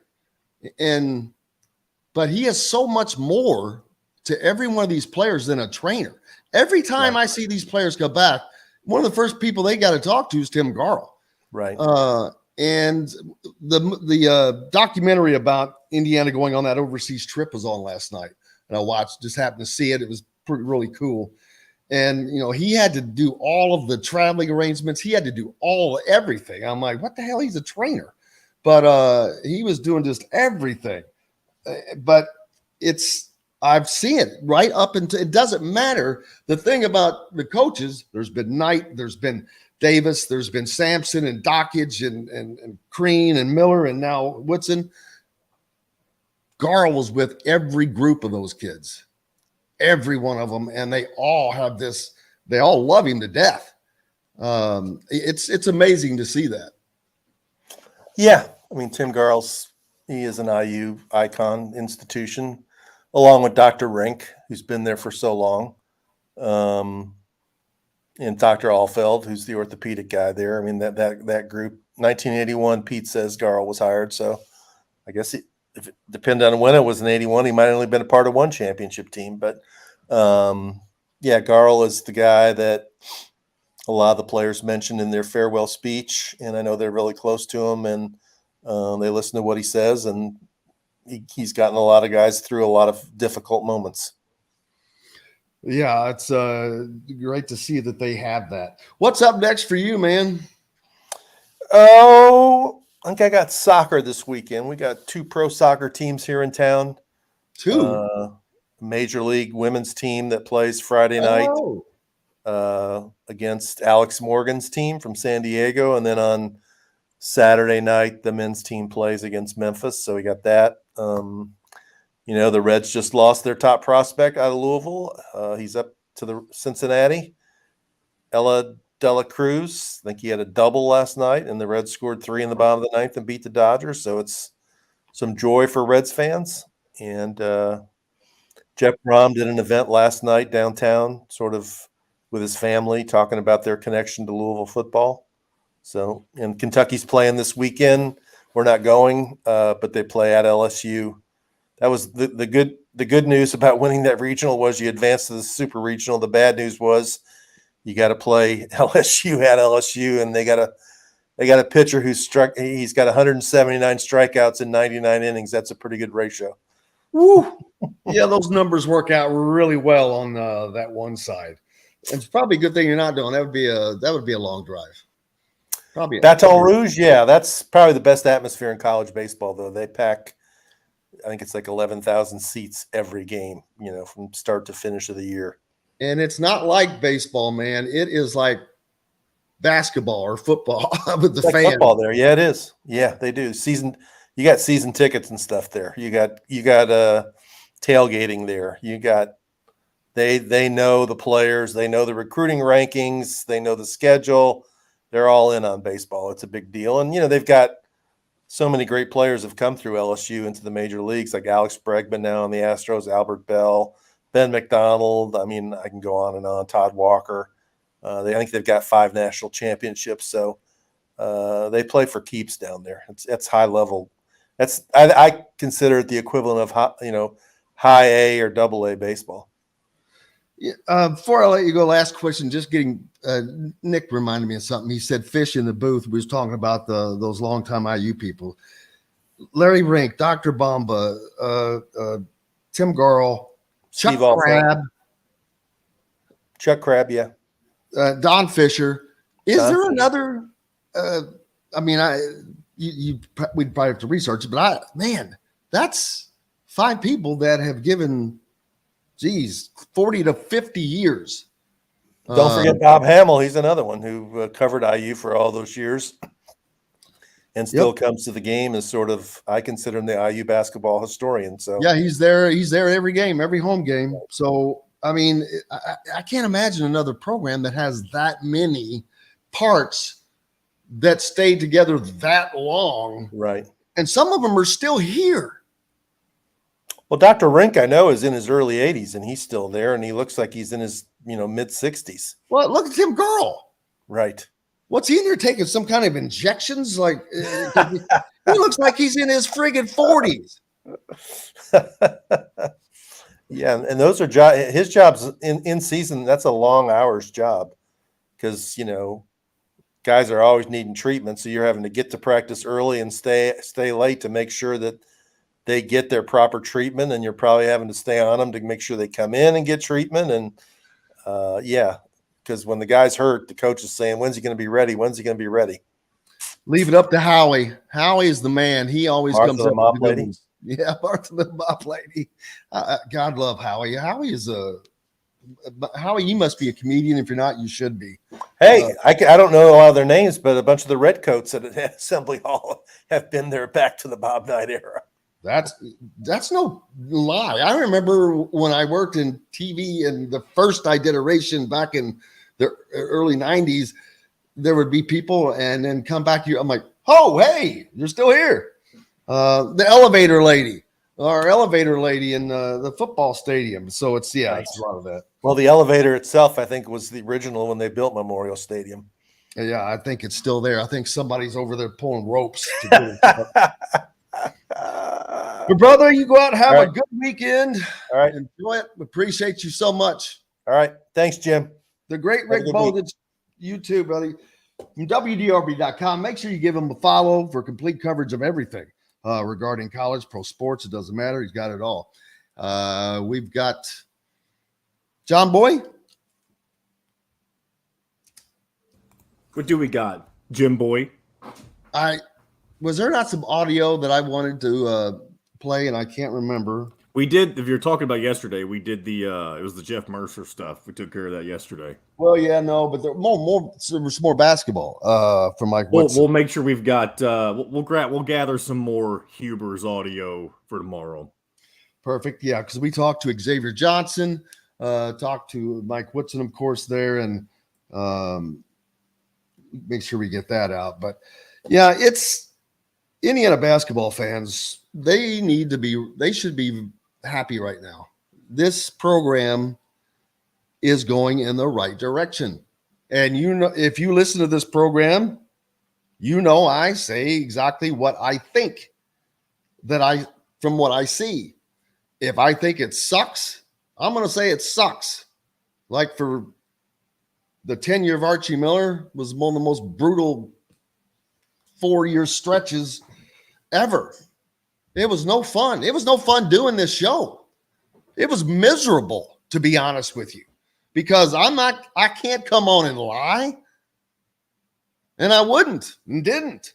And I'm not going to say it got me in trouble, but it wasn't well appreciated by certain people, but I can't help that. That's not my job. My job is to tell the truth. My job is to put what we know is to be the information out there. And that information now is, I think this program is, man, they are trending upward. And I don't mean barely upward. Mike Woodson has it going now. I'm not saying he's going to win a national championship this year, but I'm saying he's going to have this team in a position, possibly this season, to be in a position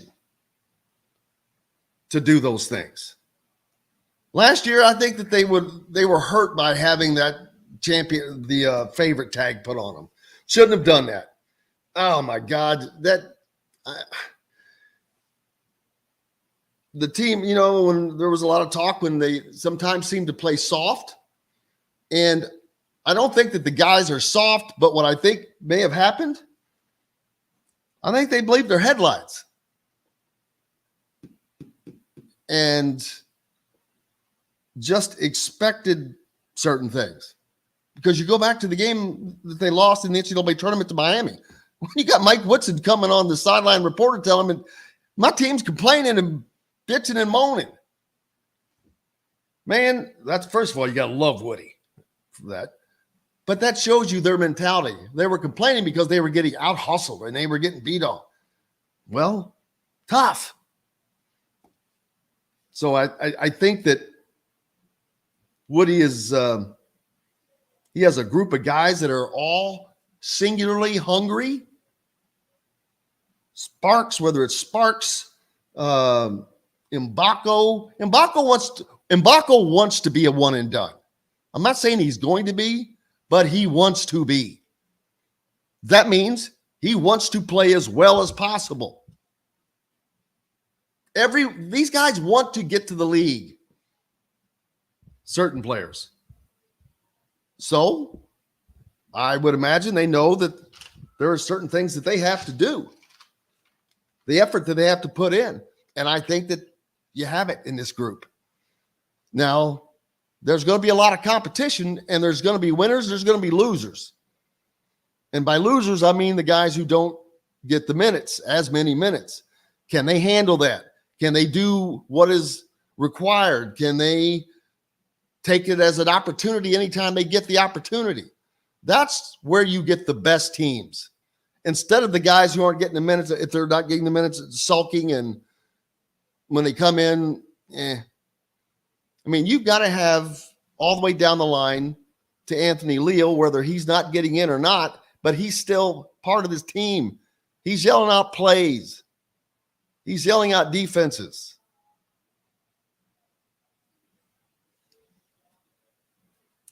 I think that this group is going to come together and win.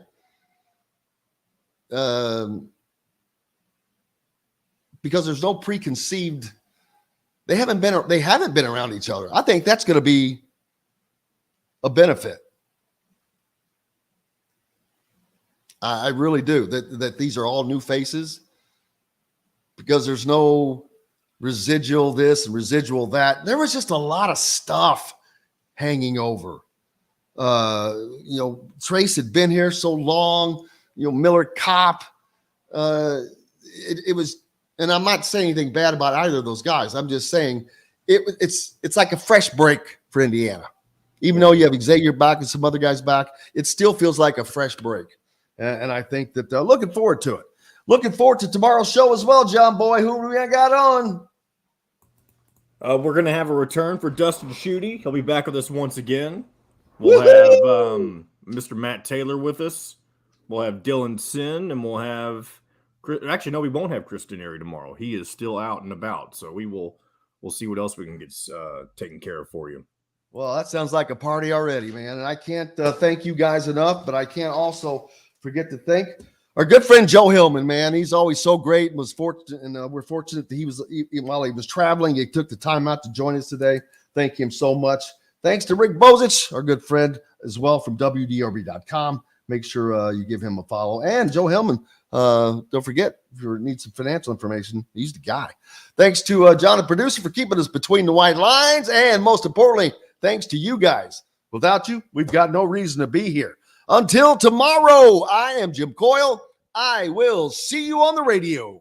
Thanks for listening to Indiana Sports Beat Radio. Be sure to subscribe to our YouTube page for more clips and team coverage of Indiana basketball, football, and more. You can also find full episodes and tons of other content on thehoosier.com. We'll see you next time for another edition of Indiana Sports Beat Radio.